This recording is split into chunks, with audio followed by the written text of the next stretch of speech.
Baik, langsung saja ya, Bapak awali terlebih dahulu ya. Assalamualaikum warahmatullahi wabarakatuh. Waalaikumsalam warahmatullahi wabarakatuh. Selamat pagi dan salam sejahtera untuk kita semua. Assalamualaikum. Ya Allah. Gimana kabarnya, anak-anak?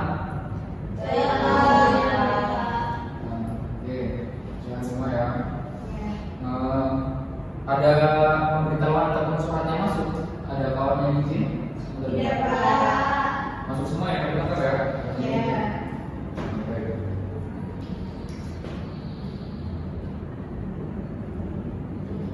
Baik, nah pada kesempatan kali ini kita akan memasuki materi baru ya.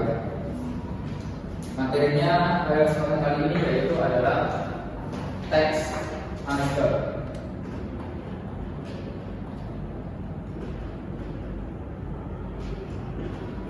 Ada yang pernah dengar ataupun sudah pernah tahu mengenai teks anekdot ini? Sudah pernah dengar. Ya, coba Tribuana sebutkan. Kira-kira menurut Tribuana teks anekdot itu apa? Teks yang berisi tentang sindiran tapi dibalik benar Pak. Ya, poinnya adalah teks anekdot itu sebuah teks yang menceritakan suatu, namun poinnya adalah terdapat unsur kelucuan di dalamnya yang bisa menghibur. Nah, teks anekdot ini juga memiliki struktur teks.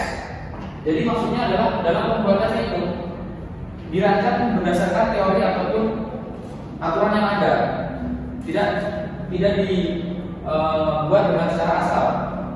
Nah, struktur teks dari anekdot.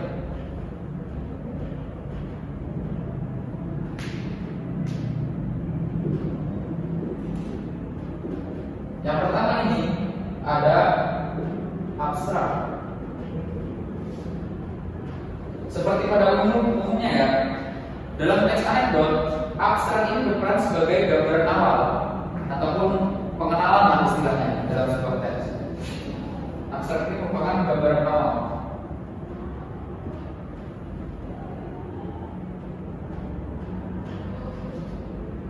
Nah, yang kedua, pada struktur teks anekdot ini ada orientasi.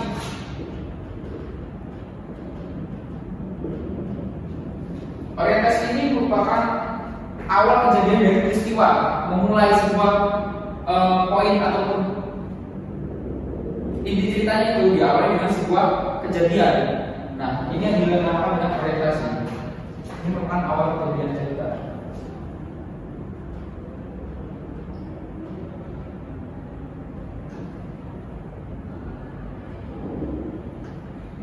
Kemudian struktur teks anekdot yang ketiga itu merupakan krisis. Nah, krisis itu merupakan masalah utama dalam teks anekdot itu.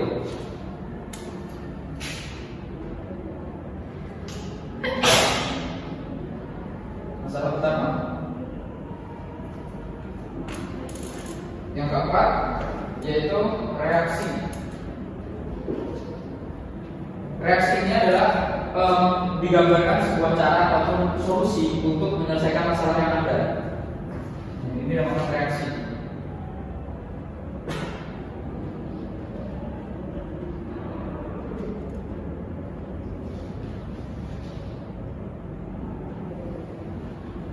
Dan yang terakhir ada koda.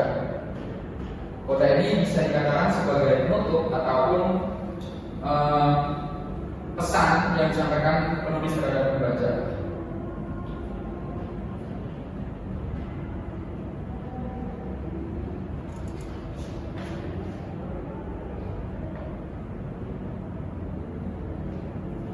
Nah, mohon ini dicatat dan juga dipahami karena ini menjadi sangat penting dalam sebuah teks anekdot ya. Dan pada kesempatan ini teks anekdot Bapak rasa akan sangat bisa kalian pahami ketika Bapak nantinya akan memberikan contoh dari adanya teks anekdot yang sudah Bapak siapkan. Tapi sebelum itu Bapak ingin kalian membentuk kelompok terlebih dahulu. Ini jumlahnya sudah pas ya, jadi kalian bisa membentuk kelompok menjadi 3-3 ya. Nah, mohon sekarang Silakan digeser dulu kursinya untuk membentuk lingkaran kecil menjadi dua belah bagian. Dan ya Abel, langsung Bapak tunjuk aja ya Abel, kita dan juga Sibana sudah situ. Biar itu tidak perlu terlalu jauh. Nah, kemudian itu Andi dan juga agak maju sedikit. Nah, baik. Sebenarnya inilah teks anekdot yang sudah Bapak siapkan. Bisa kalian baca ya, Bapak bagian satu-satu.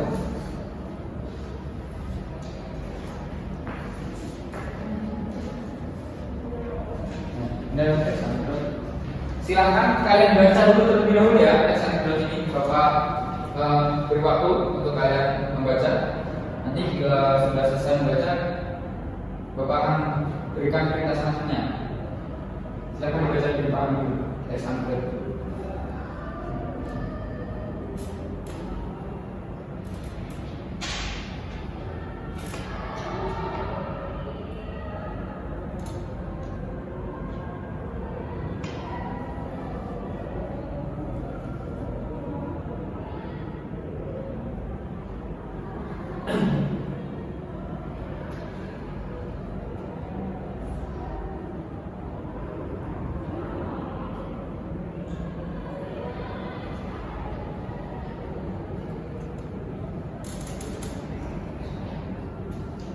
Bagaimana? Belum selesai Pak.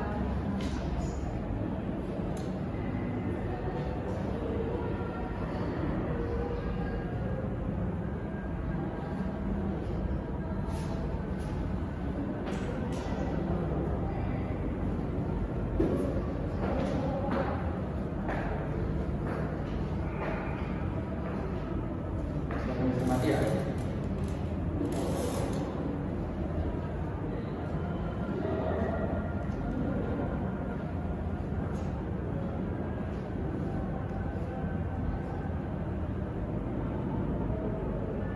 Bagaimana? Sudah Pak. Nah, baik. Perintah selanjutnya yaitu dari teks anekdot yang sudah Bapak tentukan, silakan kalian diskusikan bersama kelompok kalian masing-masing mengenai struktur teks anekdot yang ada pada teks yang sudah Bapak berikan itu. Nah, kalian tentukan mana bagian maksudnya, mana bagian orientasi, krisis, reaksi dan juga koda. Silakan diskusikan. Nanti akan Bapak tanya secara acak berkaitan dengan hal tersebut. Ya, kalian tentukan, silakan.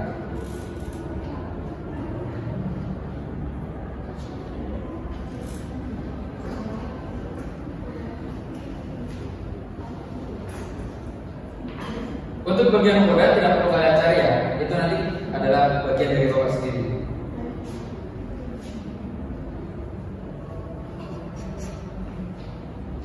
Bapak yang akan menjelaskan di bagian koda.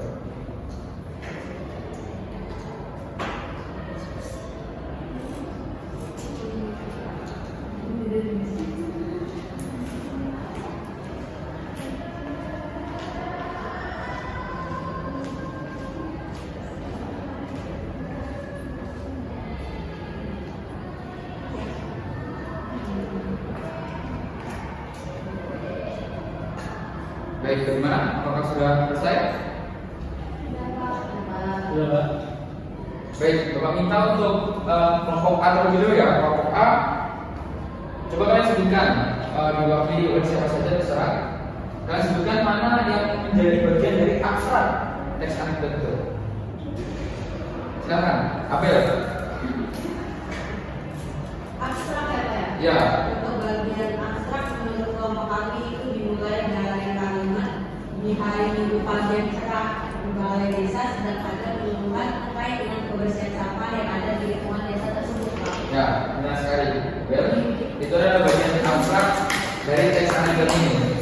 Nah, kemudian selanjutnya yaitu bagian orientasi. Tentukan nama bagian orientasinya. Coba sebutkan dari kelompok B. Silakan nanti. Bagian orientasi itu di bagian kepala desa memberikan sebuah arahan mengenai sampah plastik yang berdampak sangat buruk terhadap lingkungan. Ya, benar. Itu menjadi bagian orientasi dari teks anekdot itu ya, karena itu merupakan awal kejadiannya itu. Kepala desa memberikan sebuah arahan plastik yang berdampak sangat buruk terhadap lingkungan. Kita tahu kejadiannya, arahan dari kepala desa tersebut. Nah, selanjutnya bagian krisis. Bagian krisis, silakan kelompok A kembali. Silakan aja. Bagian krisis dalam teks anekdot ini yaitu para warga kemudian berbondong-bondong mengumpulkan bekas sampah plastik yang ada di sana dan dikemas ke dalam tas milik kepala desa. Nah, itulah masalah utama dari teks anekdot yang sudah Bapak sebutkan. Jadi, warga masyarakat itu tiba-tiba memasukkan sampah-sampah plastik itu ke dalam tas dari kepala desa, dan itu menjadi awal permasalahan dari teks anekdot ini. Selanjutnya, reaksinya. Nah, penyelesaian masalah. Penyelesaian masalah, silakan kelompok B untuk menyebutkannya. Yang bagian mana yang menjadi penyelesaian masalah itu?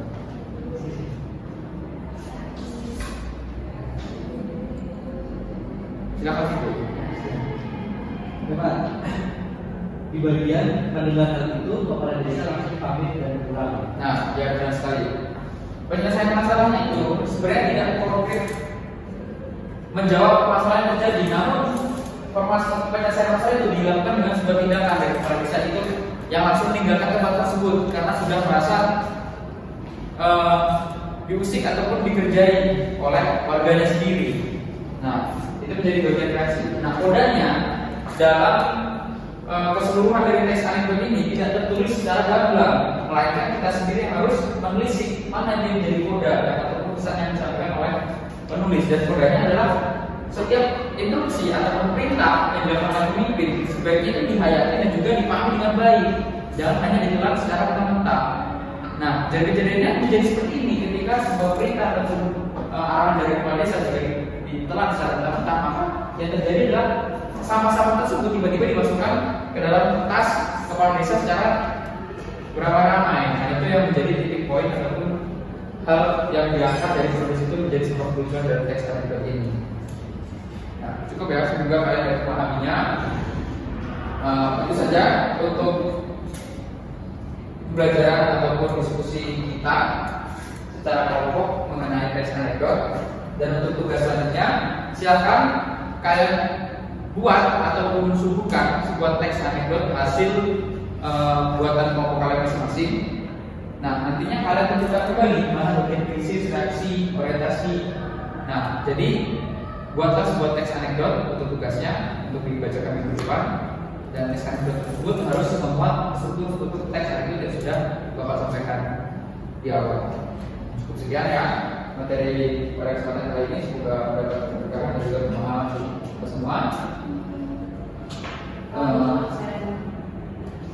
Untuk absen sudah dari Bapak tanyakan surat-suratnya tidak ada yang kirim izin. Baik, cukup sekian ya untuk materi kali ini. Bapak tutup. Wassalamualaikum warahmatullahi wabarakatuh. Waalaikumsalam warahmatullahi wabarakatuh.